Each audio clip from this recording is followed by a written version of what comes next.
মহোদয় দাবি করছেন যে অনার্স লেভেলে যারা আছেন এমপিওভুক্ত তাদেরকে এমপিওভুক্তের মধ্যে আনে, অনার্স লেভেলের শিক্ষকদেরকে যারা আসতে পারে, সেটাও আমি মনে করি যে যৌক্তিক। আমি যদি আমার স্কুলে যিনি পড়ান এমপিওভুক্ত একজন শিক্ষক, তিনি যেই বেতন পান, অনার্সের একজন শিক্ষক যদি তার অর্ধেকের চাইতে কম বেতন পায়, তাইলে সেটা কিসের অনার্স?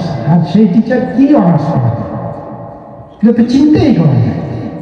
বিভক্তি নিয়ে আমার যে কি অবস্থা চাপের ভিতরে আছি, এই সুযোগে আমি একটু এদের প্রতি দয়া করা যায় কিনা, যে অনার্সের বিভক্তিটা আপনি স্কুল কলেজে একটা সমাধান করে দিয়ে দিচ্ছেন এবং সারা দেশে বলতেছে এত দোয়া চলছে, সারা দেশে একদম সাংঘাতিক দোয়া হইতেছে। এই 3,000-3,500 শিক্ষকের এটাই শেষ লট, এরপরে আর সম্ভাবনা নাই, কারণ এখন তো আর এনটিএসসি ছাড়া হবে না।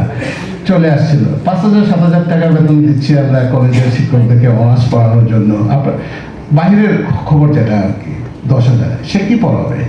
তাদেরকে এমপিওটা দেওয়া যায় কিনা? অল্প টাকা, খুব বেশি টাকা না, মনে হয় 300-310 কোটি টাকা একটা বাজেটের জন্য, 6,00,000-7 লাখ কোটি টাকার একটা বাজেটের জন্য আপনার এটা শেষ করা যায় কিনা? আমরা অনার্সে ভর্তি পরীক্ষা শুরু করেছি।